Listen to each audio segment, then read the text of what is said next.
చేసి కేంద్ర ప్రభుత్వాన్ని పెట్టగానే మళ్ళీ అడికెళ్ళి పైసలు వస్తాయి, కట్టుకుంటుంది. అది రాష్ట్ర ప్రభుత్వ ఖజానా అప్పు కాదు, ప్రభుత్వం చెల్లించే అప్పు అంతకంటే కాదు.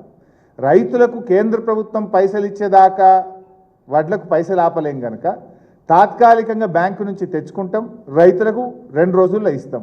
బియ్యం చేసి కేంద్ర ప్రభుత్వానికి పెట్టంగానే కేంద్ర ప్రభుత్వం పైసలు ఇస్తుంది, ఆ పైసలకు సివిల్ సప్లైస్ కార్పొరేషన్ బ్యాంకు కట్టుకుంటుంది. అందుకే ఇందులో ఏమన్నారు, కార్పొరేషన్లు తీసుకున్న అప్పు కానీ కార్పొరేషన్లే చెల్లిస్తాయి.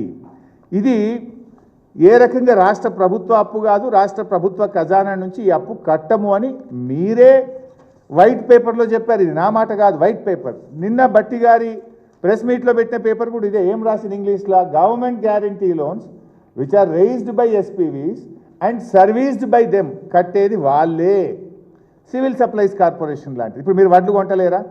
మీరు వడ్లు కొంటే ఇప్పుడు బ్యాంకులో అప్పు తెచ్చింది కదా, అది రాష్ట్ర ప్రభుత్వం అప్పు ఎట్లయితుంది? బియ్యం పెట్టినాక కేంద్ర ప్రభుత్వం పైసలు ఇస్తుంది, కార్పొరేషన్ బ్యాంకుకు కట్టుకుంటుంది. సో ఇలాంటివి ఇట్లే ఇందులో మార్క్ఫెడ్ కానీ ఇలా కొన్ని జిహెచ్ఎంసి, అదేవిధంగా ఇండస్ట్రియల్ ఇన్ఫ్రాస్ట్రక్చర్ కార్పొరేషన్, టీజీఐసి. ఉదాహరణ టీజీఐసి తీసుకోండి. టీజీఐసి ఎంతో కొంత తీసుకుంది, 1000 కోట్లు ఎంతో తీసుకుంది.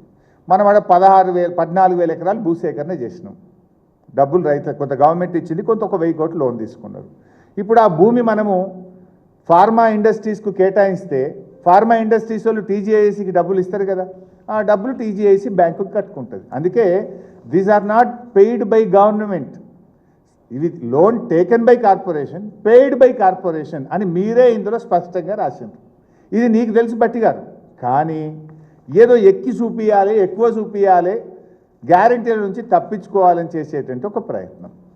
ఇక రెండవది, ఇందులో ఇంకో పాయింట్ ఏం రాసిండ్రు, not guaranteed by government, not paid by the government, not guaranteed loans which are paid